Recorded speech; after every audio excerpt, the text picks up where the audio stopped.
paz que ao despertar de um novo homem nos induz. Te conclama, irmão, de última hora, a ingressar nesta seara de luz. Te conclama, irmão, de última hora, é agora. Boa noite a todos. Que a paz do Mestre, de todos nós, Jesus de Nazaré, permaneça nos envolvendo a todos. Quero dizer mais uma vez que é uma grande alegria voltar a esta casa, a rever amigos, casa que a gente vem uma vez e não esquece mais. Mesmo aqueles que estão chegando aqui hoje pela primeira vez, com certeza vão levar uma boa impressão desta casa e com certeza voltarão, como eu e tantos outros. A gente vai falar hoje doutrina espírita, do tema livre-arbítrio, questão de escolha. Escolhemos estar aqui agora. Nossa vida é uma eterna oportunidade de escolher.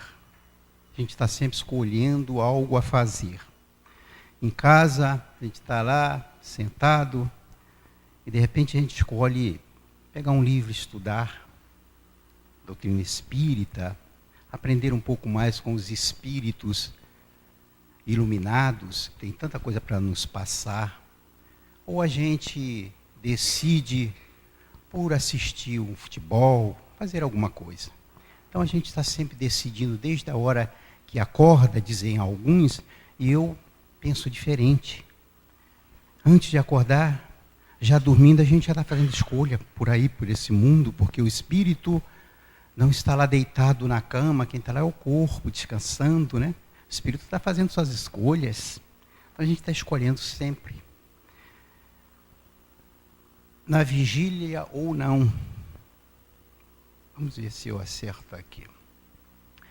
Então o tema de hoje, que é livre-arbítrio, questão de escolha, a gente vai usar a doutrina espírita para que a gente possa compreender um pouco o que é realmente o livre-arbítrio. Ora, no dicionário a gente vai... Livre-arbítrio é uma palavra composta.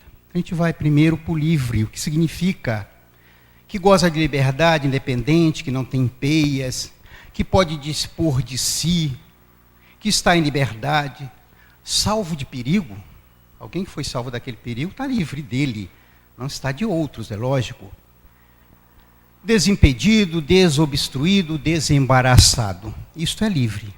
Se eu não tiver desimpedido de alguma coisa, eu não estou livre para aquilo. Desobstruído, desembaraçado, eu não estou livre. Então, livre, o dicionário nos traz, e o dicionário a gente costuma esquecer de falar o valor dessa obra extraordinária, né? A gente não sabe das coisas, a gente corre lá no dicionário e está lá, explicação para tudo que a gente quer saber. Também, o arbítrio, livre-arbítrio. O dicionário nos diz que arbítrio é um substantivo masculino, resolução, determinação dependente apenas da vontade. Vontade, talante, juízo de sentença. Então, aliás, juízo, sentença de árbitro. Então, é o arbítrio que eu quero fazer, vou lá, bato o martelo e faço. Então, isto é arbítrio, que é a resolução, a determinação de fazer alguma coisa. E então nós vamos chegar ao livre-arbítrio.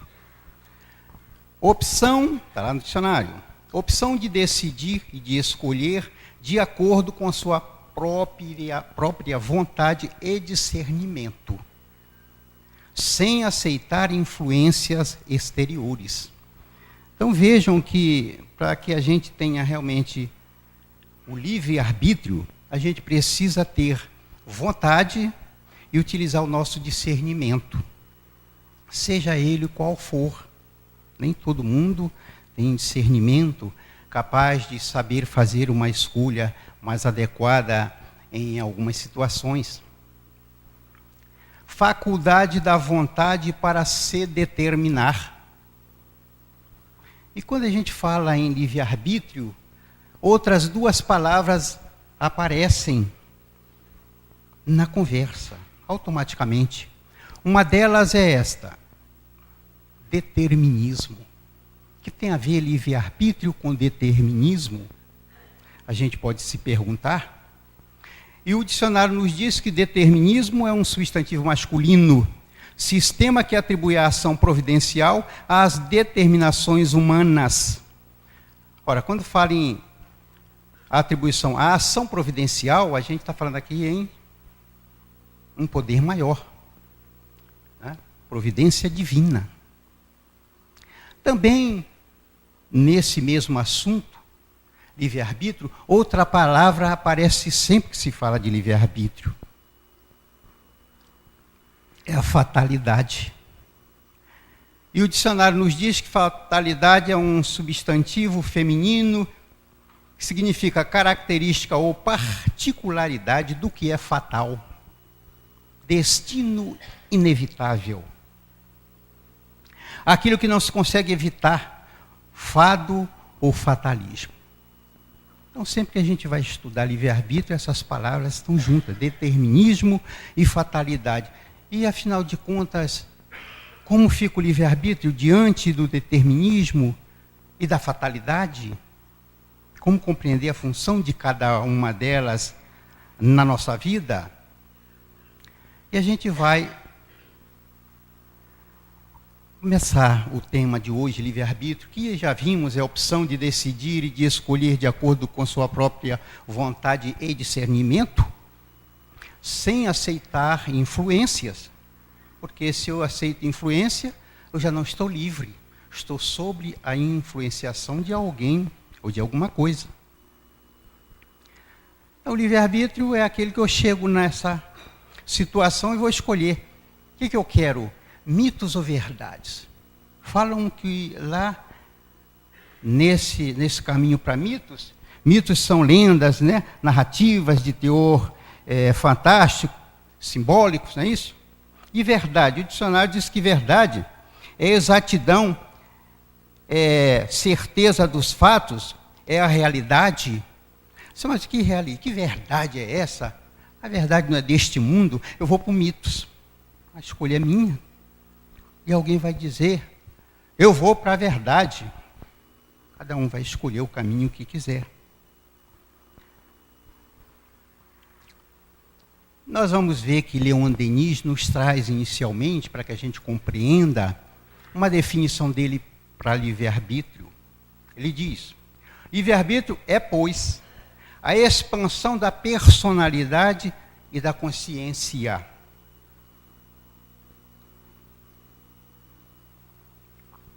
Para sermos livres, é necessário querer sê-lo. Em primeiro lugar, é preciso querer. A vontade assume papel preponderante em tudo em relação ao livre-arbítrio. E fazer esforço para vir a sê-lo. Porque se eu só quiser e não me esforçar, não vou ser, não. Não cai do céu. Libertando-nos da escravidão da ignorância e das paixões baixas. Na verdade, o homem velho, este Francisco, que é ainda homem velho, continua escravo da ignorância e das paixões baixas. Precisamos, então, substituir o império das sensações e dos instintos pelo da razão, nos fala Leon Denis. O homem primitivo é movido por instintos, sensações. Mas precisamos buscar o homem novo, movido mais pela razão. Claro que ele terá instintos também, que o acompanharão por todo sempre. Imagina o homem de razão não ter o instinto se alguém for enfiar o dedo em seus olhos de tirar, né? Isso aí é natural e nos acompanhará para sempre. Mas os instintos que se fala, não é este natural. São aqueles instintos maldosos que nos fazem agir sob a escravidão do homem velho. Também o livre-arbítrio tem outras definições, nós vamos ver mais uma. O livre-arbítrio é a faculdade que permite ao homem edificar conscientemente. Consciência, né? Por quê? Porque é onde nós trazemos as leis de Deus gravadas em nós, a consciência. Edificar conscientemente o seu próprio destino, possibilitando-lhe a escolha na sua trajetória ascensional do caminho a desejar, limitado a princípio, porque o livre-arbítrio é limitado no começo, vai se expandindo à medida que o homem cresce em espiritualidade. Quanto mais evoluído o ser, mais amplo o seu livre-arbítrio, maior o seu direito de fazer certas escolhas no campo da vida, assumindo assim, a pouco e pouco, o comando definitivo da sua ascensão moral, né, espiritual. Livre-arbítrio e responsabilidade individual desenvolve-se simultaneamente no aprendizado humano. Então, à medida que a gente vai crescendo em conhecimento, a gente vai ampliando a nossa capacidade de discernir, de saber fazer melhores escolhas. Está lá no livro Estudando o Evangelho, no capítulo 30, de Martins Peralva. Mas temos outra definição ainda para a gente começar a nos familiarizar com o livre-arbítrio. O que se pode pensar do livre-arbítrio? Foi uma pergunta feita a alguém que a gente vai ver daqui a pouco. Até que ponto pode o homem dele usufruir? Então, o que eu posso pensar do livre-arbítrio? Dessa faculdade que eu tenho de escolher? Até que ponto eu posso fazer uso, usufruir do livre-arbítrio dessa faculdade, dessa bênção que Deus nos deu? Então vem a resposta. Entendemos que o livre-arbítrio é o recurso com que o Criador dotou a criatura, a fim de que seja ela própria responsável por sua ascensão ou por sua queda. Todos eles falam em ascensão, crescimento moral, espiritual. Consciente e racional, o ser, né? Consciente e racional, tem o pleno direito ao uso do livre-arbítrio. Pleno direito. Porque alguns podem não ter todo o direito. Enquanto não investe contra os planos da divindade no mundo, de maneira grave, pois assim agindo, o indivíduo chafurda-se no visco da fatalidade. Olha aí, começando a entrar aí no estudo. E do determinismo, gerado pelo mau uso da sua liberdade. Então, a fatalidade e o determinismo entram na história em razão do mau uso da liberdade de escolher. Continua. Enquanto não... está lá. É do livro Ante o Vigor do Espiritismo, da editora Frater, está lá no capítulo 5 do nosso querido José Raul Teixeira, que aliás esteve aqui, muito bem recebido, né? Aqui nos Trabalhadores de Jesus. Então, o livre-arbítrio pode nos trazer problemas de fatalidade e de determinismo pelas más escolhas. Quem sabe não estamos agora vivenciando esse tipo de coisas, né? Vamos à frente.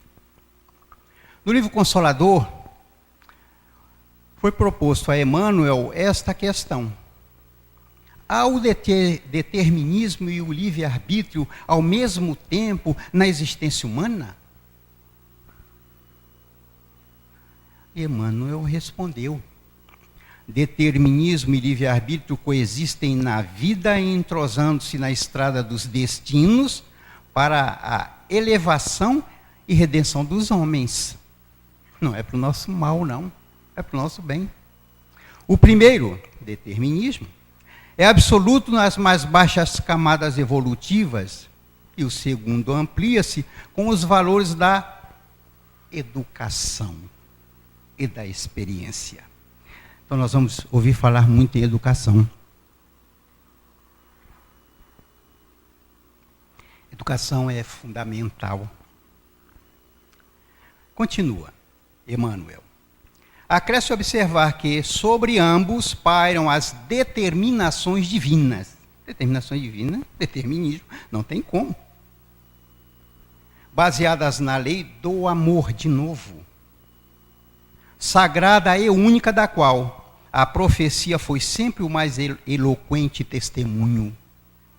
Desde os primeiros tempos que a gente vê falar da lei do amor. Amar ao próximo como a si mesmo, fazer ao outro que gostaria que os outros nos fizessem. Os profetas de todos os tempos vieram trazendo essa mensagem. Então é importante que a gente entenda aqui que o primeiro é absoluto nas camadas mais baixas, mas o segundo, à medida que a gente vai crescendo em termos intelectuais, compreensão, a gente vai começando a ampliar esse nosso poder de decidir. Mas Emmanuel continua. Não verificais atualmente as realizações previstas pelos emissários do Senhor há 2 e 4 milênios no divino simbolismo das Escrituras? Não é verdade o que está no Evangelho acontecendo? E ele vai encerrar dizendo: estabelecida a verdade de que o homem é livre na pauta de sua educação, de novo a educação, e dos seus méritos na lei das provas, cumpre-nos reconhecer que o próprio homem, à medida que se torna responsável, organiza o determinismo de sua existência, agravando-o ou amenizando-lhe os rigores, até poder elevar-se definitivamente aos planos superiores do universo. Então vejam como a educação tem papel fundamental para nos ajudar a todos na ascensão nossa em termos morais e espirituais, porque lógico que o moral não acompanha o intelectual, isso a gente sabe, mas o intelectual nos ajuda a discernir melhor, compreender o moral, o porquê de ser bom. Porque eu devo ser bom ao meu semelhante, que não é para mim. Ele tem as escolhas dele de não ser bom, você tem as suas de sê-lo.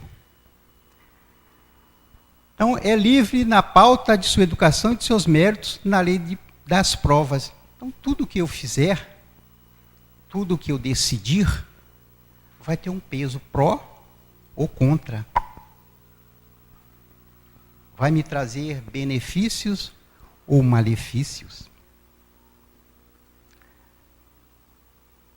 Segundo a doutrina espírita, agora, a gente vai definir o livre-arbítrio. Livre-arbítrio é a liberdade que temos de escolher em fazer ou não fazer alguma coisa, de seguir ou não seguir este ou aquele caminho. Livre-arbítrio é meu, é liberdade. Vou fazer ou não vou. Não quero fazer. Eu não quero ir hoje aos trabalhadores de Jesus. Não vou. Uma decisão. O que vai nos proporcionar benefícios ou malefícios, ganhos ou prejuízos em nossa caminhada evolutiva. Toda a nossa decisão vai ter uma consequência, positiva ou negativa. Por isso que a educação é tão importante para nos ajudar a discernir o que vai ser bom, nos trazer no futuro um resultado positivo ou um resultado negativo. É preciso pensar muito antes de tomar uma medida qualquer. Por mais até que a gente tenha razão.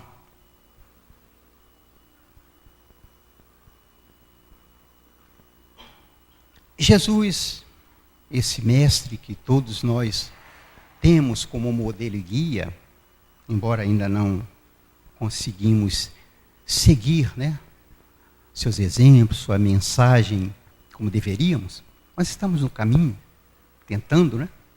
Jesus nos diz: e conhecerei a verdade vos libertará. Lá em João, capítulo 8, versículo 32. Então Jesus já nos chamava a atenção para isso. Conhecer a verdade. Como se conhece a verdade se não nos esclarecendo através da educação? Não estou falando aqui naquela dos bancos escolares, não. A educação de casa. Nós vamos ver isso um pouquinho à frente. Os espíritos mesmo nos trazem isso. E Allan Kardec, ou melhor, o Espírito de Verdade, Allan Kardec apenas trouxe no Evangelho as palavras do Espírito de Verdade: Espírito, amai-vos, este é o primeiro ensinamento, instruí-vos o segundo. Primeiro amar, depois instrução. O espírita precisa buscar instrução onde quer que ela se encontre. Nos bons livros, é claro, porque tem livro aí que não vale a pena. Então, espírita, amai-vos. Este é o primeiro ensinamento. Não tem esse primeiro mandamento, não. Diz esse ensinamento. Amai-vos. Depois, instruí-vos. É o segundo. A função básica do conhecimento é a libertação da ignorância, com a consequente responsabilidade moral. Essa é a função do conhecimento, nos libertar da ignorância, esclarecer o homem velho, que essas suas posições, essas suas escolhas, não são mais dos nossos tempos. Quem sabe, melhor avança, mais seguro se movimenta. Então, se alguém disser: Francisco, vai na casa tal, assim, assado, eu vou sair por aí procurando, não sei, tá perguntando até chegar lá. Quem sabe vai direto. Direto. Porque conhece, né? Então, melhor avança, mais seguro se movimenta.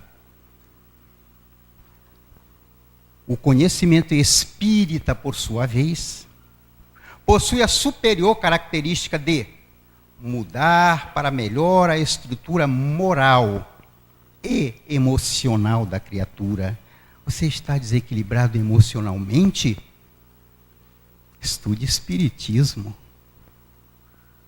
O conhecimento espírita tem essa capacidade, a fim de que esta logre vencer os testes da evolução a que todos são submetidos no processo natural de crescimento interior e aquisição de paz. Então, todo conhecimento é extraordinário. O conhecimento espírita, ainda mais. E nós vamos ver quem diz isso para a gente. Está lá. Joana de Ângeles, no livro Vigilância, capítulo 4. Joana de Ângeles é um espírito que a gente costuma dizer altamente intelectual. E por ser um espírito intelectualizado a esse nível, logicamente, suas escolhas, seu discernimento é extraordinário. E às vezes tem gente que diz: eu não leio Joana de Ângeles porque é tão difícil. Não, não é tão difícil não. O que nos falta é estudo também. Não é Joana que tem que descer do seu conhecimento para o nosso. Nós é que temos que buscar entendê-la, compreendê-la. Joana de Ângeles, em uma das encarnações, foi considerada a monja da biblioteca. Aí vai gostar de livro assim, né? A monja da biblioteca. Onde está Joana? A biblioteca. Fazendo o quê? Estudando.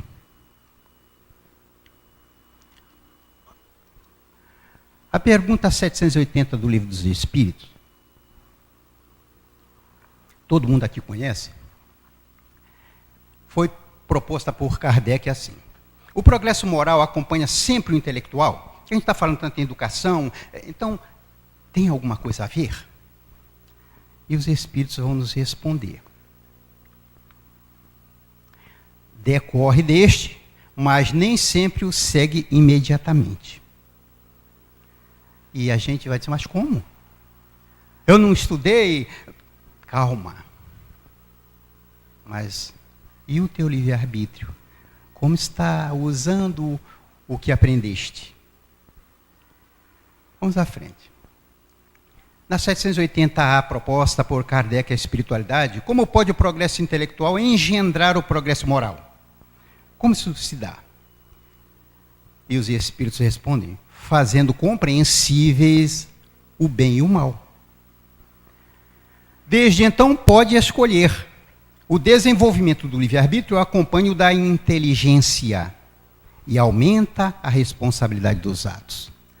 Mas é claro, a quem mais foi dado, mais tem que ser cobrado. Como é que a gente vai cobrar 100 de quem se deu 10? Tem que cobrar 100 de quem se deu 100 ou 200. E 6, 7 é de quem se deu 10. Então, o progresso intelectual, ele nos ajuda a compreender, a desenvolver o progresso moral. Por isso, Emmanuel diz em um dos seus livros, nós precisamos desenvolver as duas asas, do intelecto e da moralidade, para, ao mesmo tempo que ter conhecimento, saber, utilizar esse conhecimento e saber para a caridade, para ajuda ao próximo, a benefício seu próprio. Que o bem que eu fizer ao outro, eu estou fazendo em primeiro lugar a mim. Na mesma pergunta, na mesma questão, na letra B, segue Kardec tentando esmiuçar esse tema, educação, livre-arbítrio. Como é nesse caso que muitas vezes sucedem em serem os povos mais instruídos, os mais pervertidos também. A educação? Não é o conhecimento, não é o intelecto? Como isso pode se dar? Pergunta Kardec. Os espíritos explicam com aquela facilidade de quem conhece. Porque eles estiveram no mesmo nível moral que nós. Não foram criados assim como estão hoje. Eles respondem a Kardec, o progresso completo constitui o objetivo. Esse é o objetivo. Os povos, porém, como os indivíduos, só passo a passo o atingem, enquanto não se lhes haja desenvolvido o senso moral. Pode mesmo acontecer que se sirvam da inteligência para a prática do mal. O moral e a inteligência são duas forças que só com o tempo chegam a equilibrar-se. Então, o problema é eu ter conhecimento, desenvolver minhas potencialidades intelectuais, mas vou usar o livre-arbítrio. Ora, eu sei algo que ele não sabe, então eu vou tirar proveito. Ele não sabe nem que eu estou me dando, entre aspas, estou me dando bem nisso. Aí eu estou aqui, ele não está sabendo. Mas mais tarde eu vou ver a minha escolha, né, de fazer isto, saber alguma coisa e tirar proveito. Saber, como disse Jesus, é para a gente colocar em cima. Ninguém coloca a candeia embaixo do candeeiro, a candeia embaixo do alqueiro. Tem que se colocar em cima do candeeiro para iluminar. Né? E esse candeeiro é o quê? É o nosso potencial intelectual, nosso conhecimento, nosso saber, para ser utilizado para o bem.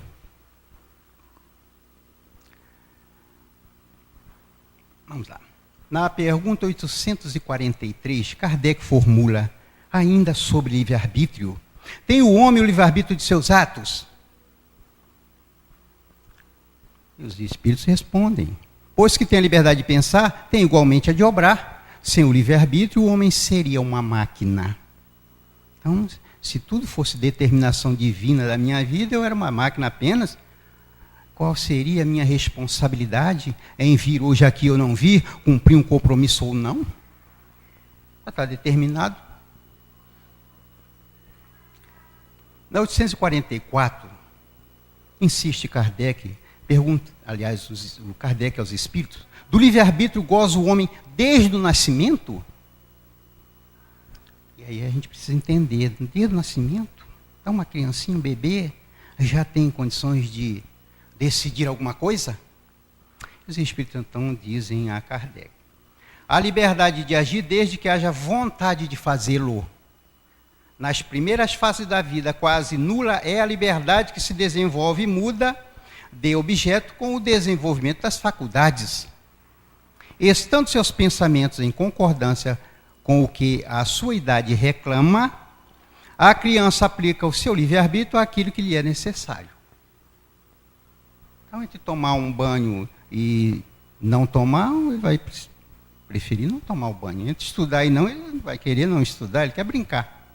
A escolher conforme o tamanho, né, de sua capacidade intelectual, seu discernimento. Mas a gente vai lá atrás buscar sobre esta mesma questão uma outra pergunta que Kardec já tinha proposto aos espíritos. Como pode o espírito, que em sua origem é simples, ignorante e carecido de experiência, escolher uma existência com conhecimento de causa e ser responsável por essa escolha? Ora, onde tem cabimento eu, criança, né? Espiritualmente falando, aqui a gente está falando do espírito, do ser criado por Deus, criado simples e ignorante, ser jogado no mundo e ter que escolher, e ainda ser responsável por essas escolhas. E a gente pensa que é tudo assim.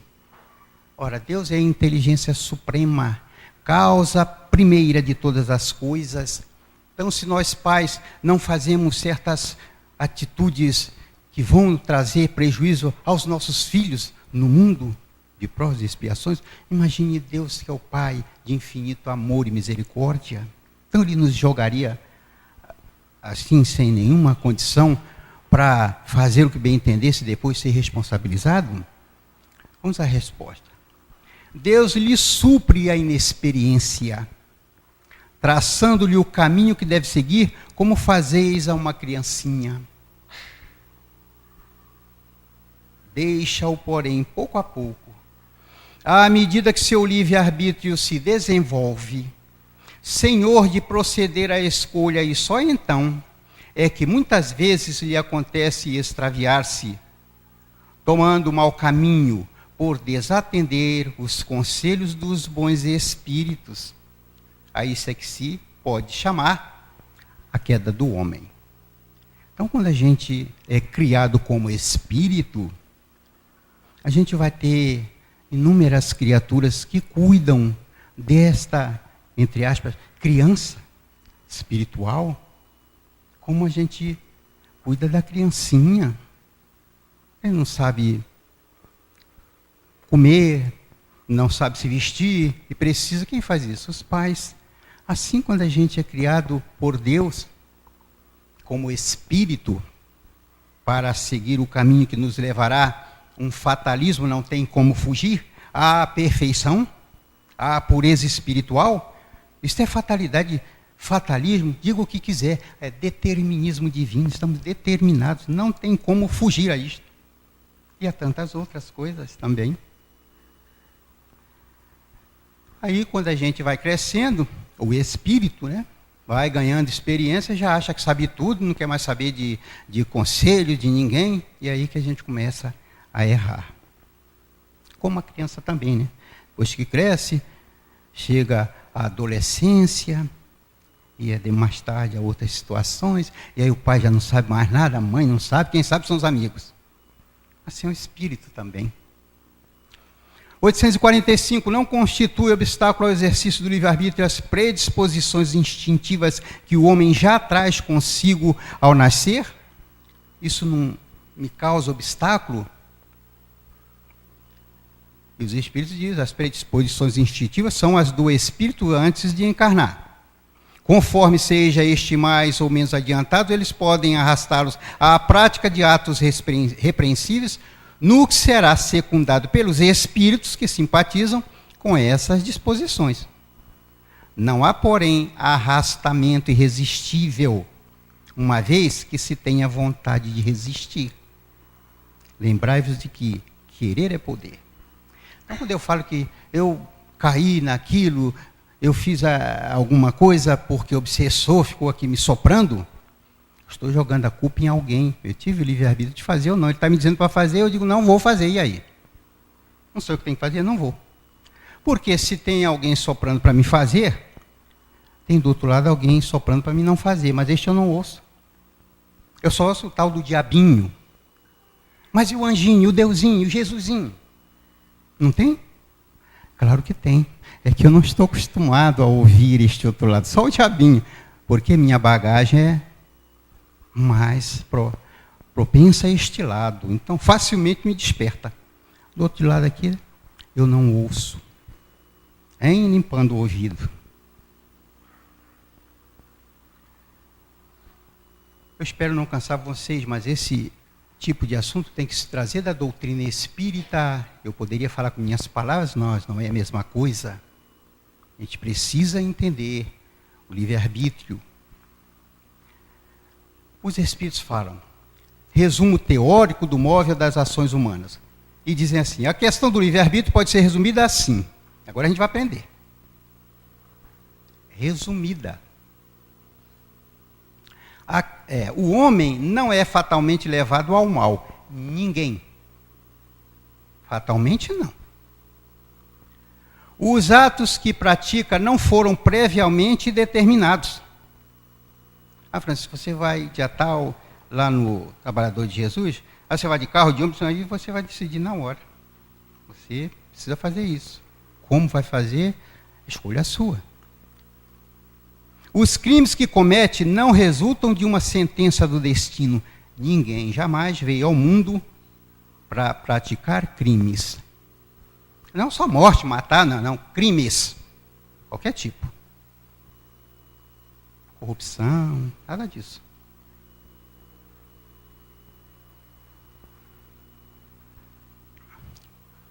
Ele pode pôr prova ou expiação, vamos entender este pedaço aí que é extraordinário.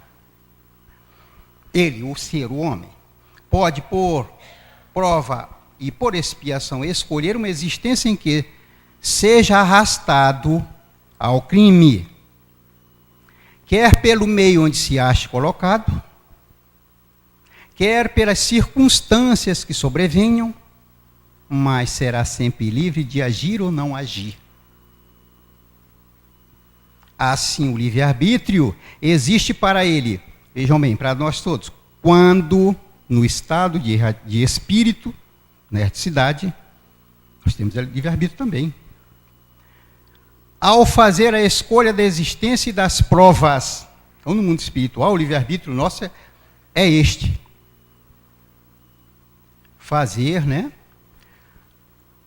ao fazer a escolha da existência e das provas, ou seja, onde eu vou renascer, em que família e tal, e as coisas que eu tenho que refazer no mundo.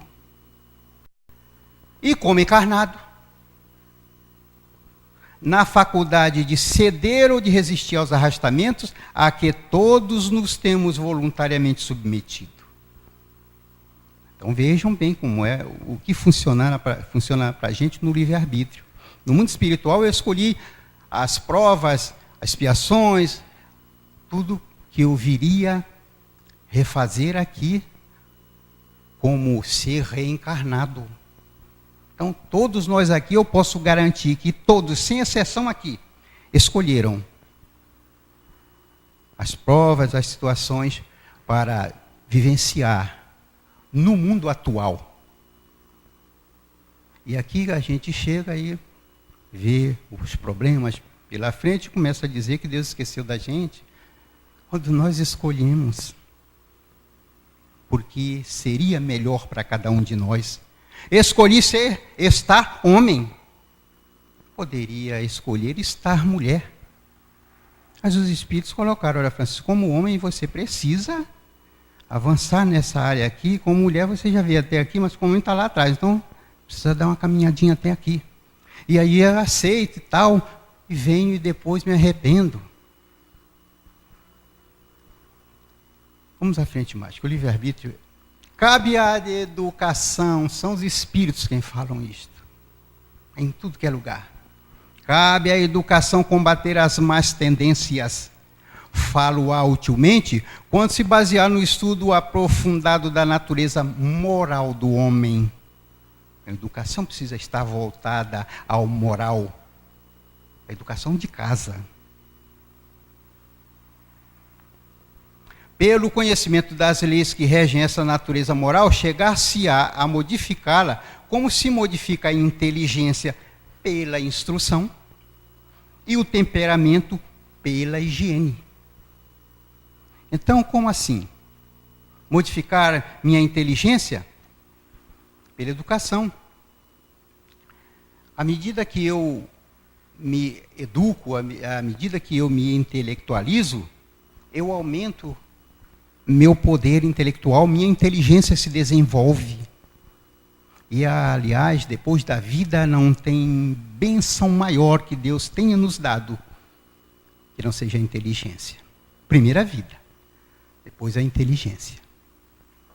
E pela instrução, claro que a minha inteligência vai se desenvolver pela instrução, pela educação. E o temperamento pela higiene.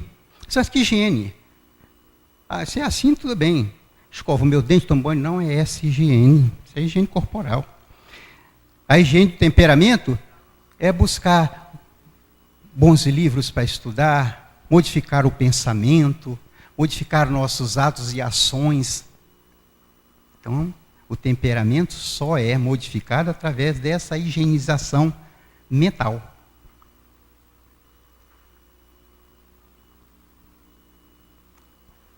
Continuam os espíritos. Desprendido da matéria e no estado de erraticidade, o espírito procede à escolha de suas futuras existências corporais de acordo com o grau de perfeição a que haja chegado. E é nisso, como temos dito, que consiste sobretudo o livre-arbítrio. Esta liberdade a encarnação não anula. Escolhi lá, cheguei aqui, devo executar. Se ele cede à influência da matéria, é que sucumbe nas provas que por si mesmo escolheu. Vejam bem, não foi os espíritos que escolheram para mim. Sem o livre-arbítrio, o homem não teria nem culpa por praticar o mal, nem mérito em praticar o bem. E aí a gente vai entender agora a fatalidade de livre-arbítrio em nossa vida. Os espíritos falam. A fatalidade, como vulgarmente é entendida, supõe a decisão prévia e irrevogável de todos os sucessos da vida, qualquer que seja a importância deles. Se tal fosse a ordem das coisas, o homem seria qual máquina sem vontade. Ora, então se tudo fosse fatal na minha vida, eu seria apenas uma máquina, não tinha vontade de nada. De que lhe serviria a inteligência, desde que houvesse de estar invariavelmente dominado em todos os seus atos pela força do destino? Semelhante doutrina, se verdadeira, conteria a destruição de toda a liberdade moral. Já não haveria para o homem responsabilidade, nem, por conseguinte, bem nem mal, crimes ou virtudes. Então, fatalidade, está tudo já programado, vai ser fatal. Não, não é fatal, tudo não é fatalidade em nossa vida. Então a fatalidade não existe, nós vamos saber se existe ou não.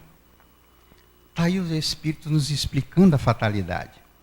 Contudo, a fatalidade não é uma palavra vã. Não, senhor, não é vã. Existe na posição que o homem ocupa na terra e nas funções que aí desempenha. São física, trabalho, família. Em consequência do gênero de vida que seu espírito escolheu como prova, expiação ou missão. Ele sofre fatalmente, porque está comprometido. Vou chegar aqui, a família que eu vou encontrar é aquela que eu escolhi lá. As situações é aquela que eu escolhi lá. Ele sofre fatalmente todas as vicissitudes dessa existência e todas as tendências boas ou más que lhes são inerentes. Então, se eu escolhi nascer em um lugar que eu tivesse muito contato com o crime, eu saberia, obviamente, que essas coisas estão ao meu lado e que será muito mais fácil eu cair, porque elas estão ao meu lado. Mas nem todo mundo que mora nas favelas ou no meio de bandido é bandido. Contrário, pessoas de bem, estão lá, muitas das vezes, para dar exemplo de dignidade, de moralidade. A gente vê tantos exemplos por aí.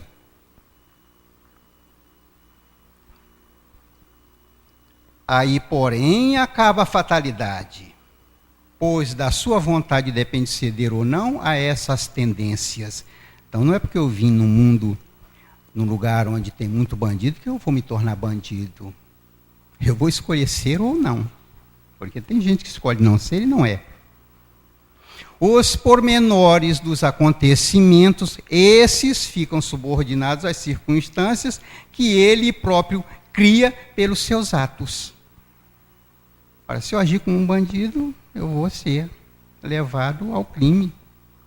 Mas se eu não aceitar, agir como um homem de bem, deixa aqueles que quiserem agir dessa forma. Eu moro na mesma localidade, mas prefiro viver de forma diferente. Sendo que nessas circunstâncias podem os espíritos influir pelos pensamentos que sugerir para a gente, né? Francisco, poxa, todo mundo está se dando bem aí, carrão, você aqui, não tem nada, a casinha desse jeito, está todo mundo aí já modificando sua casa. Aí eu vou buscar dentro de mim os valores que eu já tenho desenvolvido e vou fazer escolha. Não vou ficar no meu barraquinho mesmo, está tão bom assim. Não quero o carrão que não me pertence, depois eu vou ter que devolver. Um juro e correção monetária. O tempo está indo e a gente tem que adiantar. A fatalidade, portanto, nos acontecimentos que se apresentam por serem estes consequências da escolha que o espírito faz de sua existência de homem. Pode deixar de haver fatalidade no resultado de tais acontecimentos, visto ser possível ao homem, pela sua prudência, modificar-lhes o curso. Nunca há fatalidade nos atos da vida moral. Fatalidade só nos atos da vida física, onde eu vou morar, meu trabalho, isso e aquilo. Nos atos da vida moral não há fatalidade. Jamais. No que concerne à morte, é que o homem se acha submetido em absoluto à inexorável lei da fatalidade. Por isso que não pode escapar à sentença que lhe marca o termo da existência, nem ao gênero de morte que haja de cortar este fio. Já sabemos, tá? No mundo espiritual, como vamos voltar. Aqui a gente esquece. E que dia? Tem medo da morte? Todo mundo tem. Quer ir para nosso lar? Todo mundo quer. Olha, abriu a vaga em nosso lar. Quem quer ir agora? Ninguém. O mundo aqui está uma calamidade, um problema. Ninguém quer a vaga. Em nosso lar tem a alvorada nova. Ninguém quer ir. Fica aqui mesmo, né? Então vejam bem. A morte a gente não tem como fugir dela. Vamos falecer um dia, fisicamente. Porque verdadeiramente ninguém morre e somos imortais. O espírito é eterno. Depois de criado, é eterno. Então, o gênero de morte também, a gente já escolheu. O dia, a hora, a gente já sabe. Graças a Deus que está apagado aqui, para a gente não ficar... Imagine se eu soubesse que eu morrer hoje. Meu Deus, o que será que eu ia fazer, hein? Já morrer logo aqui.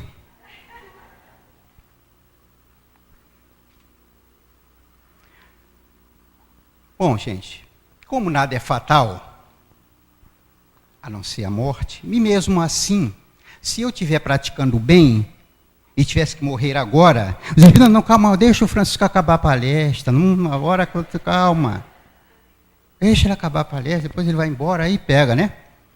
Porque não vão perder a oportunidade de me beneficiar. Então, se era 10 para as 7, já passou, tá? Francisco tem 5 minutos já. Né? Além do tempo, porque está trabalhando no bem. Então, gente, quem não quer morrer, vai trabalhar no bem, hein? O espírito chega, você está trabalhando, vai deixando. Então, olha só, poderia essa questão, eu não esquecerei jamais. Poderia sempre o homem, pelos seus esforços, vencer as suas más inclinações? É a 909. Sempre, né? Olha só, pelos seus esforços, vencer as suas más inclinações? E os espíritos respondem, sim. E frequentemente fazendo esforços muito insignificantes. Aí que me deixou louco, né?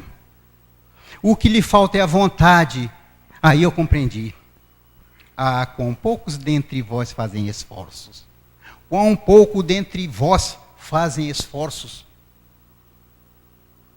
Então, frequentemente eu posso, ser melhor sem fazer grandes esforços. Eu fui lá no dicionário, eu vou ver esse tal de muito insignificante. Eu fiquei envergonhado, é nada, quase zero. E mesmo assim eu não consigo ser, não é possível, O que eu quero é ser Chico Xavier amanhã, isso é impossível. Ser Jesus em 2017, não tem como. Mas ser Francisco Rebouças melhor amanhã, eu posso ser a partir de agora, não de amanhã. Ser melhor marido, melhor pai, amigo, melhor tudo. Não depende de ninguém, depende só de mim.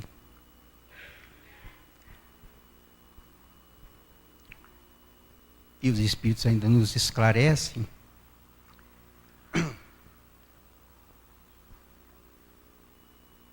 quando Kardec interroga aos imortais, não haverá paixões tão vivas, irresistíveis, que a vontade seja impotente para dominá-las? Eu não consigo, meu Deus do céu, eu não consigo. Será? E os Espíritos nos esclarecem. Há muitas pessoas que dizem quero, mas a vontade só lhes está nos lábios. Querem, porém, muito satisfeitas ficam, que não sejam como querem. Quando o homem crer que não pode vencer as suas más paixões, é que seu espírito se compraz nelas, em consequência da sua inferioridade. Então, todos nós podemos sim vencer as paixões. Não há paixão irresistível. Há paixões difíceis de serem vencidas, ultrapassadas, mas irresistíveis não. Compreende a sua natureza espiritual aquele que as procura reprimir. Vencê-las é para ele uma vitória do espírito sobre a matéria. Nós vamos lá nesse livro, Jesus no Lar.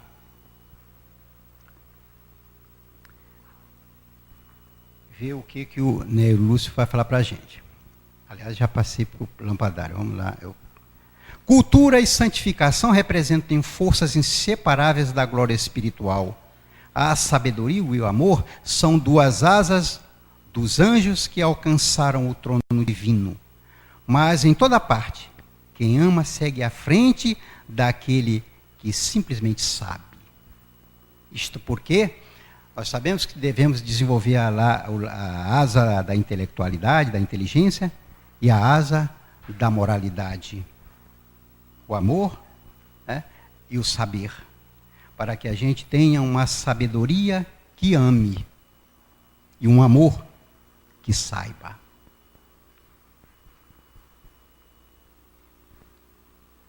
Joana de Ângeles, a monja da biblioteca, vai encerrar, tinha mais slide, mas palestra para passar da hora tem que ser de Valdo Franco, Raul Teixeira, Paulo Jorge, essa gente, É verdade que o homem não atinge as altas esferas sem as luminescências do conhecimento. Da mesma forma, ninguém evolui realmente sem a santificação dos sentimentos, através da conjugação do verbo amar em todas as suas expressões. Nenhum tesouro que se equipare ao bem-estar da consciência reta e pacificada, em harmonia com os decretos divinos. E aí, repetiremos com ele: a minha comida é fazer a vontade daquele que me enviou e realizar a sua obra. Está lá em João, capítulo 4, versículo 34. Meus irmãos, mais uma vez quero dizer da honra de estar aqui, agradecer pelas vibrações de vocês, e dizer que espero voltar aqui outras vezes. Não é para me chamar não estou forçando a barra. Mas se chamar, vou ficar muito feliz.